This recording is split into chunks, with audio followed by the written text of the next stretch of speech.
خوش آمدید۔ آئیے آج ایک ایسے عظیم تاریخی سفر پر نکلتے ہیں جو عروج، زوال اور پھر سے ابھرنے کی ایک انتہائی دلچسپ اور سبق آموز کہانی ہے۔ آج ہم مسلمان عظیم ریاستوں کے اس سلسلے کا تجزیہ کریں گے جس نے دنیا کا نقشہ ہمیشہ کے لیے بدل دیا۔ چلیے جلدی سے دیکھتے ہیں آج ہم کیا کیا کور کرنے والے ہیں۔ پہلا، اسلامی سنہری دور، پھر اندرونی تقسیم اور صلیبی جنگیں، اس کے بعد مشرق سے ابھرتا ہوا منگول خطرہ، پھر بغداد کا سقوط اور آخر میں مارکائے عین جالوت۔ تو بنا کسی دیر کے شروع کرتے ہیں۔ تاریخ میں ایک انتہائی دلچسپ حدیث ملتی ہے جس میں پیشگوئی کی گئی تھی کہ ایک وقت آئے گا جب مسلمان ایسی قوم سے لڑیں گے جن کے چہرے ڈھال کی طرح چپٹے، آنکھیں چھوٹی اور جوتے بالوں سے بنے ہوں گے۔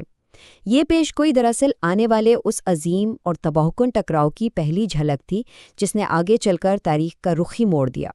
تو پہلا حصہ، اسلامی سنہری دور۔ آخر کیسے ریگستان کی ریت سے ایک عالمی سپر پاور ابھر آئی؟ اگر ہم شروعاتی پھیلاؤ کو دیکھیں تو خلافت راشدہ کے صرف 30 سالوں نے اس عظیم ایمپائر کی بنیاد رکھی۔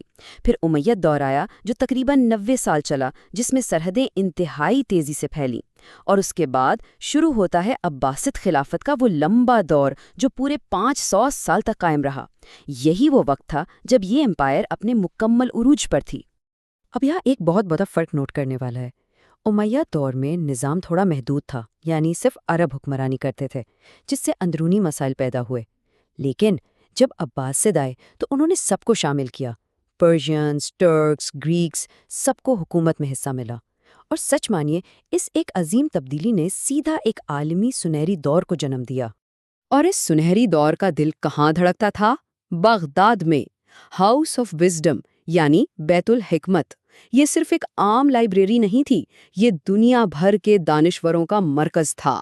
یہاں سائنسدان اور مترجم جمع ہوتے تھے تاکہ قدیم کتابوں کا عربی میں ترجمہ کر سکیں۔ اس عظیم ادارے نے اس وقت عربی کو دنیا کی عالمی زبان بنا دیا تھا۔ بس اس کا اندازہ اس بات سے لگائیے کہ عباسد ریاست نے دنیا میں پہلی بار سائنٹیفک ریسرچ کو اسٹیٹ لیول پر فنڈ کیا۔ الخوارزمی جیسی شخصیت سامنے آئیں جنہوں نے الجبرا ایجاد کیا جو آج بھی عالمی میتھمیٹکس کی بنیاد ہے۔ اور فنون لطیفہ کی بات کریں، الف لیلا کی کہانیاں جنہیں آج ہم الادین اور علی بابا کے نام سے جانتے ہیں، بالکل وہیں سے نکل کر دنیا بھر میں پھیلیں۔ لیکن جیسا کہ ہر عظیم کہانی میں ہوتا ہے، عروج کے بعد زوال آتا ہے۔ دوسرا حصہ، اندرونی تقسیم اور صلیبی جنگیں۔ وہ آخر کیا کمزوری تھی جس نے اس مضبوط امپائر کو اندر سے کھوکھلا کر دیا؟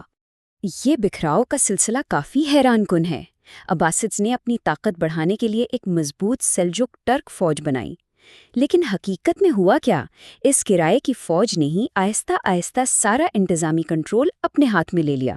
خلیفہ بس نام کا رہ گیا، اور اس کا نتیجہ ایک عظیم ریاست ٹکڑوں میں اور انتہائی کمزور حصوں میں تقسیم ہو کر رہ گئی۔ اور اس تقسیم کی قیمت بہت بھاری پڑی۔ سال 1099 میں صلیبی جنگوں کا آغاز ہوا اور اس بکھری ہوئی امپائر نے جروسلم کھو دیا۔ یہ ایک بے حد دردناک اور وحشتناک دور تھا۔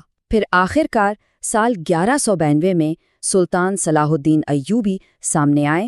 انہوں نے مسلمانوں کو پھر سے متحد کیا اور جروسلم واپس حاصل کر کے اس خطے میں واپس استحکام قائم کیا۔ تیسرا حصہ، مشرق سے ابھرتا منگول خطرہ۔ جب یہاں چیزیں ٹھیک کرنے کی کوشش ہو رہی تھیں تو بالکل اسی وقت ایک نیا طوفان تیار ہو رہا تھا۔ یہ طوفان گینگس خان تھا، اور اس کی کامیابی کوئی تکا نہیں تھی۔ اس کا ملٹری نظام بے حد سخت اور منظم تھا۔ اس نے فوج کو 10-10 کے گروپس میں بانٹا۔ اگر ایک فوجی بھاگتا تو باقی 9 مارے جاتے۔ چوری کی سزا پورے خاندان کو بھگتنی پڑتی۔ یہ بروٹل ضرور تھا، لیکن دراصل یہ ایک ہائیلی کیلکولیٹڈ عسکری حکمت عملی تھی جس نے اس کی فوج کو ناقابل شکست بنا دیا تھا۔ اب دیکھیں اس عظیم تباہی کا آغاز کہاں سے ہوا؟ صرف ایک اکیلے غلط فیصلے سے۔ گینگس خان نے دوستی کا پیغام خوارزم ریاست کے پاس بھیجا، لیکن وہاں کے بادشاہ نے کیا کیا؟ گینگس خان کے سفیر کو قتل کروا دیا۔ ایک ایسی بھاری ڈپلومیٹک غلطی جس نے سیدھا 1 صدی کی عظیم جنگ اور عالمی تباہی کو دعوت دے دی۔ اور اس فیصلے کے بعد تباہی کا سکیل کیا تھا؟ 18 لاکھ جانیں، جی ہاں 18 لاکھ جانیں چلی گئیں۔ خوارزم کی آبادی جو پہلے 20 لاکھ تھی وہ گر کر صرف 2 لاکھ رہ گئی۔ یہ اعداد و شمار خود بولتے ہیں کہ منگولز نے اس خطے میں آ کر آخر کس قدر قہر ڈھایا۔ اس بھاری نقصان کے بعد ہم اس تاریخ کے سب سے تاریخ ترین پوائنٹ میں داخل ہوتے ہیں، چوتھا حصہ، بغداد کا سقوط، ایک عظیم دور کا آخری وقت۔ یہاں 2 بالکل مختلف تصویریں سامنے آتی ہیں۔ ایک طرف ہلاکو خان کی قیادت میں ایک بالکل متحد منگول فوج، جن کی نظر صرف اور صرف فتح پر تھی۔ دوسری طرف ایک ایسی مسلم امپائر جو آپس میں ہی فرقہ وارانہ بحثوں اور اختلافات میں اتنی بری طرح الجھی ہوئی تھی کہ اپنا دفاع تک کرنے کے قابل نہ رہی۔ اس کا آخری نتیجہ سال 1258 میں سامنے آیا۔ دنیا کا سب سے طاقتور شہر بغداد ہار گیا، خلیفہ کو قتل کر دیا گیا اور 500 سال سے چلی آ رہی عظیم عباسید حکمرانی کا اس بے حد خوفناک انداز میں خاتمہ ہو گیا۔ یہ دنیا کی تاریخ کا سچ میں ایک انتہائی شاکنگ لمحہ تھا۔ بغداد کی اس بربادی کو سمجھنے کے لیے بس ایک منظر ذہن میں لائیے۔ کہا جاتا ہے کہ دجلہ یعنی ٹگرس دریا کا پانی پہلے شہریوں کے خون کی وجہ سے سرخ بہا اور پھر ہاؤس آف وزڈم کی بے شمار کتابوں کی سیاہی سے کالا ہو گیا۔ یہ تصوری دل دہلانے والا ہے کہ اس ایک واقعے میں انسانی اور ثقافتی نقصان کس قدر عظیم تھا۔ لیکن ٹھہریے، تاریخ ہمیشہ سرپرائز کرتی ہے۔ 5واں اور آخری حصہ، مارکائے عین جالوت، یہ کہانی کا ایک بالکل غیر متوقع کلائمیکس تھا جس کی کسی نے امید نہیں کی تھی۔ سال 1207، جب دنیا میں سب کو لگ رہا تھا کہ منگولز کو اب کوئی نہیں روک سکتا، تب مصر کے مملوکس نے فلسطین میں عین جالوت کے مقام پر منگولز کے خلاف ایک زبردست انڈر ڈاگ سٹینڈ لیا۔ اور دلچسپ بات کیا ہے؟ تاریخی تحقیق بتاتی ہے کہ یہ بالکل وہی میدان ہے جہاں حضرت داؤد نے عظیم و جثہ جالوت یعنی گولیات کو ہرایا تھا، اور اس روز ایک بار پھر اسی میدان میں کمزور نے طاقتور کو گھٹنوں پر لا دیا۔ اس انڈر ڈاگ فتح نے دنیا کو دنگ کر دیا۔ منگولز کا آگے بڑھنا ہمیشہ کے لیے رک گیا۔